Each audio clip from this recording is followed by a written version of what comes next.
എൻ്റെ പേരിൻ്റെ കൂടെ ഒരു നല്ല എന്നൊരു വാക്ക് ചേർക്കാൻ എനിക്ക് പറ്റുമോ?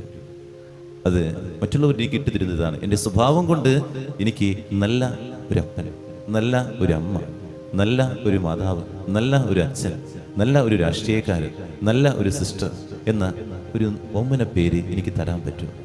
എൻ്റെ ഇപ്പോഴത്തെ സ്വഭാവം അനുസരിച്ച് ഞാൻ കാണിക്കുന്ന ഓരോരോ വൈകൃതങ്ങൾ കണ്ടിട്ട് എനിക്ക് മറ്റുള്ളവർ പറയുമോ നല്ലതാണ്, നന്മയായിട്ട് ചെയ്യുന്നുണ്ടെന്ന് പറയുമോ?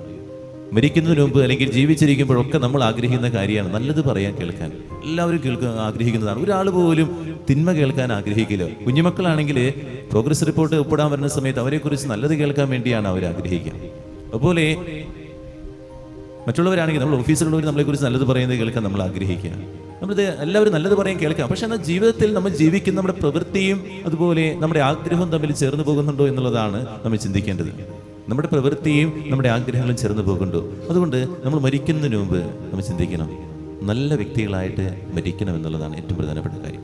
ഓരോ ദിവസവും കിടക്കുന്നതിന് മുമ്പ് നല്ല കാര്യങ്ങൾ ചെയ്തിട്ട് വേണം കിടക്കാൻ. അങ്ങനെയുള്ള വ്യക്തിയാകുമ്പോഴാണ് നമുക്ക് നല്ലതെന്നുള്ള പേര് അറിയാതെ മറ്റുള്ളവരുടെ നാവിൽ വരും. ഇത് പൈസ കൊടുത്ത് വാങ്ങുന്നതല്ല, ഇത് അറിയാതെ നമ്മുടെ പ്രവൃത്തികൾ കണ്ട് അവരുടെ നാവിൽ വരുന്നതാണ്.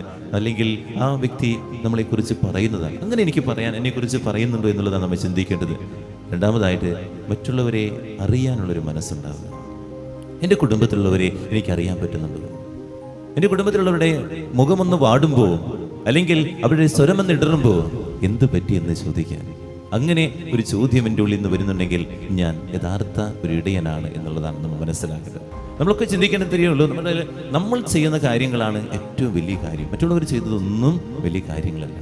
അപ്പം പറയും എന്തോരം ജോലിയാണ്. അമ്മ പറയും ഈ അടുക്കളയിൽ കിടന്ന് ഞാൻ മടുത്തു, എന്തോരം കാര്യങ്ങളാണ് ചെയ്യണേ.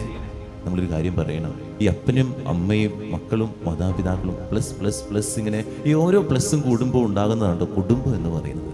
നമ്മൾ തന്നെ നിന്ന് കഴിഞ്ഞാൽ അത് കുടുംബമായിട്ട് മാറില്ല. നമ്മൾ മാത്രമുള്ളൂ, നമ്മൾ ചെയ്യുന്നത് മാത്രമേ നമ്മുടെ കണ്ണിൽ കാണുന്നുള്ളൂ എങ്കിൽ കഴിഞ്ഞു. ഇവിടെയാകാം ഇത്രയും സിസ്റ്റേഴ്സും ഓരോ സിസ്റ്റേഴ്സും ഓരോരോ കാര്യങ്ങൾ ചെയ്യുമ്പോഴാണ് ഇത് സ്വർഗമായിട്ട് മാറുന്നത്. ഞാൻ ചെയ്യുന്നത് മാത്രമേ ഉള്ളൂ എന്ന് ചിന്തിച്ചു കഴിഞ്ഞാൽ കഴിഞ്ഞു. ഈ കുർബാനയാകും നമ്മൾ ചിന്തിച്ചു നോക്കാം. അച്ഛൻ ചെല്ലുന്നു, ഗായിക സംഘം കൂടെയുണ്ട്, നിങ്ങൾ അർപ്പിക്കുന്നു, എല്ലാവരും കൂടി ചേരുമ്പോഴാണ് അതൊരു സ്വർഗീയമായിട്ടൊരു അനുഭൂതിയായിട്ട് മാറുന്നത്. നമ്മുടെ ജീവിതത്തിൽ നമ്മൾ ചിന്തിക്കുക, കുടുംബമായിട്ട് മാറുന്നത് എല്ലാവരും കൂടി ചെയ്യുമ്പോഴാണ്. നമ്മൾ ചെയ്യുന്ന കാര്യങ്ങൾ മാത്രം ഇങ്ങനെ പൊക്കി വെച്ച് പറയുമ്പോൾ അതൊരു വലിയ കാര്യമായിട്ട് മാറുന്നില്ല. അങ്ങനെ പറയുന്ന വ്യക്തി മണ്ടത്തരമാണ് പറഞ്ഞു കൂട്ടുന്നത്. അഹങ്കാരം പറയില്ലേ, ഞാൻ ദൂരം ചെയ്ത് മടുക്കാണ് എന്ന് നമ്മൾ പറയുമ്പോൾ ഓർക്കുക, നമ്മൾ മണ്ടത്തരങ്ങളാണ്. അതുകൊണ്ട് മറ്റുള്ളവരെയും കൂടി അറിയാൻ ഒരു നല്ല ഇടയന് സാധിക്കണം. ഈ രണ്ട് കാര്യങ്ങളാണ് ഈ ദിവസം നമുക്ക് ധ്യാനിക്കാം.